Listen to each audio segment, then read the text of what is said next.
All right, welcome back for another deep dive. Today we're going to be looking at how to better appreciate both our creations and even our experiences. Okay.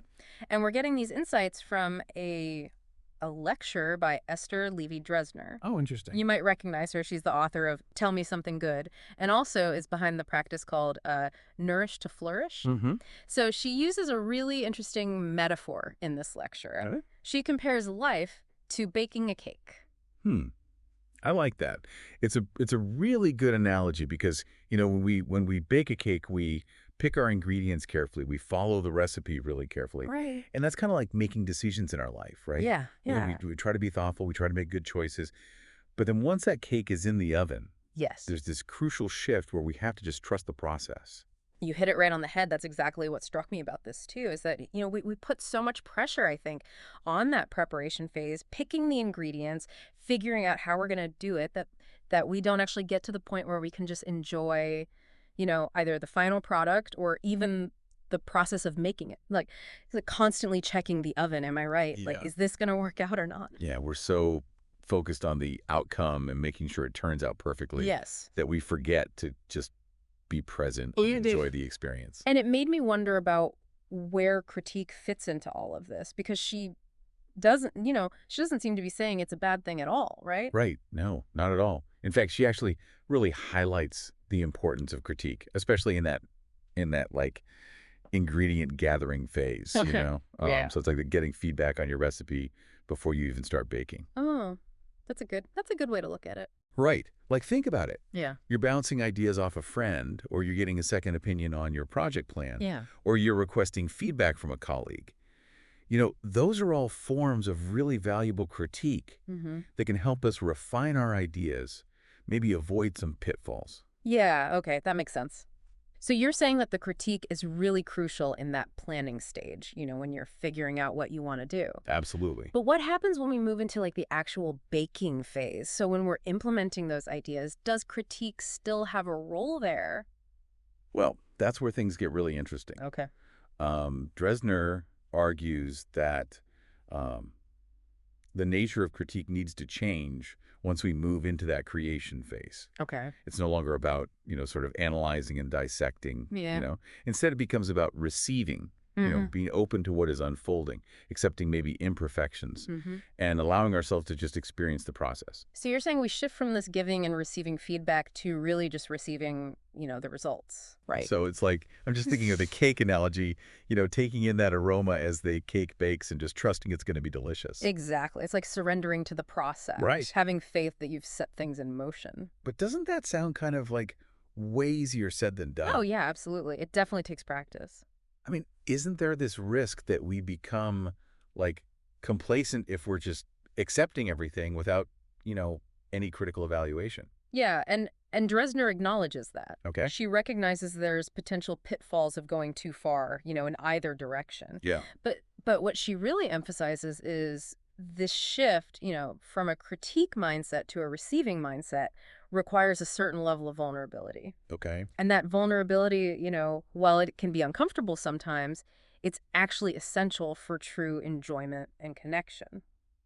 Okay. I think I'm starting to see where this is going. But I need a little more to really grasp this whole vulnerability of receiving idea. Like, what does that actually look like in practice? Well, think about it this way.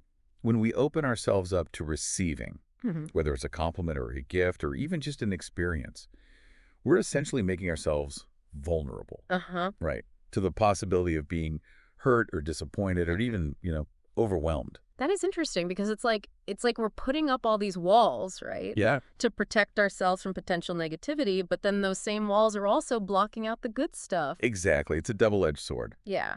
And it makes me think about those family dinners, Oh, yeah.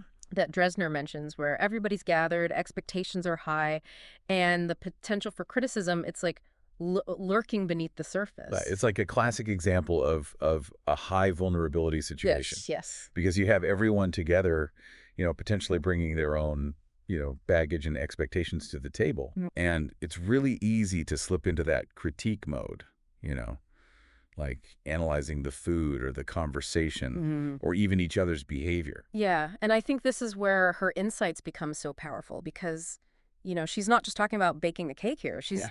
she's talking about how we approach everything, Yeah, from our relationships to our creative endeavors, even those, seemingly mundane everyday experiences. absolutely. It's a way of being in the world. Yeah. And what she's suggesting is that by consciously shifting from this critique mindset to this receiving mindset, Yeah. we can unlock a whole new level of joy and connection and presence in our lives. I love that. That's really inspiring. So how do we actually make that shift? Where do we even begin? Well, Dresner suggests that it starts with awareness. Okay. Becoming aware of those moments when we're slipping into that critique mode, Yeah. especially after the fact when it's not really serving us. Okay. But let's maybe dive into the specifics of that after a short break. Yeah, let's do that. Okay, so before the break, we were talking about how to recognize those moments where we're stuck in that critique mindset, Yeah. especially after like decisions are made or things have already happened. Yeah, it's that feeling of like replaying a conversation in your head and just like Oh, analyzing every word, every gesture, totally. wondering if you said or did the right thing, Mm-hmm. and it's exhausting. It is. It's so draining. But Dresner seems to be suggesting that instead of dissecting everything, Right. we should be trying to cultivate more of a receptive mindset. Yeah, a mindset of openness. So how do we actually do that? Well, she argues that the key is to shift our focus from trying to control outcomes to actually trusting the process. Okay. So it's about recognizing that we can't micromanage every little thing in our lives, Right. and that sometimes the most fulfilling experiences come from letting go and allowing things to unfold naturally. Okay. I'm with you, I'm following you, but I'm somebody who likes to have a little bit of control. Understandable. So the idea of trusting the process can feel kind of scary, to be honest. Yeah, I get that. It's like, what if things go wrong? Right. What if I made the wrong choice? Yeah, those are very valid concerns. Yeah. And I think it's important to remember that trusting the process doesn't mean like throwing all caution to the wind and just Yeah. making reckless decisions. Okay. It's about finding that balance between planning carefully and also being open to whatever happens. So it's like we still, do our due diligence. Yeah. We gather the information. Yeah. We weigh the pros and cons, but then once we've made a decision, we commit to it Mhm. and allow ourselves to, experience the outcome without second guessing ourselves at every turn. Right, exactly. It's like acknowledging that you did the best you could with the information you had at the time, Right? and now it's time to just shift your energy from analyzing and critiquing Okay. to just experiencing and observing. Yeah, that makes a lot of sense. It makes me think about, when you finally hit send on that email Oh, yeah. or you submit that project you've been working on forever, Absolutely. and there's that like sense of relief Yes. that comes with just letting go of that control and trusting that you did your best. Yeah, and you know what often comes with that relief? What's that? A sense of freedom. Oh, okay. Freedom from overthinking, freedom from that pressure to be perfect, and freedom to just be present and enjoy the experience. I can really relate to that. Yeah. I can definitely see how holding on to that critique mindset Mm-hmm. can really suck the joy out of life. It can be a real joy stealer. So how can we start to loosen its grip, Right. How do we train ourselves to become more receptive? Well, one thing that Dresner really emphasizes is the importance of what she calls intentional preparation. Yeah. And she argues that when we've taken the time to thoroughly plan things out, gather information, consider all angles, we're less likely to fall into that trap of second-guessing ourselves later on. So it's like if you've, done your homework, Yeah. then you can actually just relax and enjoy the test because you prepared as best you could. Exactly. But what does that actually look like in practice? Sure. Can you give some examples of how this intentional preparation could, apply to different parts of life? Absolutely. So let's say you're planning a project at work. Okay. Instead of just jumping right in and then stressing about every little detail along the way, Right. you could take some time to create a detailed outline, maybe break the project down into smaller tasks, Mm-hmm. set some realistic deadlines, identify potential roadblocks. That makes sense. So you're kind of creating a roadmap for yourself. Exactly. And that can help alleviate some of that, anxiety and uncertainty that often leads to us, like, over critiquing later on. Right. It's like you're setting yourself up for success. Yeah. Okay. I like that. What about relationships? Yeah, so this applies to relationships as well. Okay. If you're, let's say, feeling insecure or anxious in a relationship, instead of constantly analyzing your partner's behavior, Oh, yeah. looking for signs of trouble, you know, In there. you could focus on communicating your needs clearly, setting healthy boundaries, and really listening to your partner's perspective. Okay, so you're saying like being proactive, setting clear expectations from the start can really make a difference Absolutely. in how we experience those relationships. Yeah, it's about being intentional. What about like more spontaneous things, like social gatherings or Yeah, good point. creative endeavors? Like, how does intentional preparation work there? It might look a little different, but the main idea is still the same. Okay. So let's say you're going to a party Okay. and you don't know a lot of people there. Mm-hmm. Instead of worrying about saying the right things or making a good impression, you Right. could decide beforehand, like, my intention is just to have fun, maybe connect with a couple new people, Yeah. learn something interesting. So it's more about setting an intention for the experience Exactly. rather than trying to control, what's going to happen. Right. Got Yeah. it. And that intention could be as simple as, I'm going to enjoy this meal, or I'm going to be present with my loved ones, Yeah. or I'm just going to let myself be creative without judgment. That's a really powerful way to look at it. Instead of focusing on what we want to get out of the experience, Mm. we're focusing on how we want to experience it. Exactly. And when we make that shift, we open ourselves up to a whole new level of joy and fulfillment. Okay. But, let's explore this idea of experiencing life without judgment Okay. a little further in a bit. Welcome back. So we've been talking about this idea of shifting from a critique mindset to a receiving mindset. And it sounds simple, but it's easier said than done. Yeah, it's definitely a practice, doesn't happen overnight, but Yeah. one of the things that Dresner offers that I found really helpful is this simple phrase: my only job now is to enjoy this. I like that.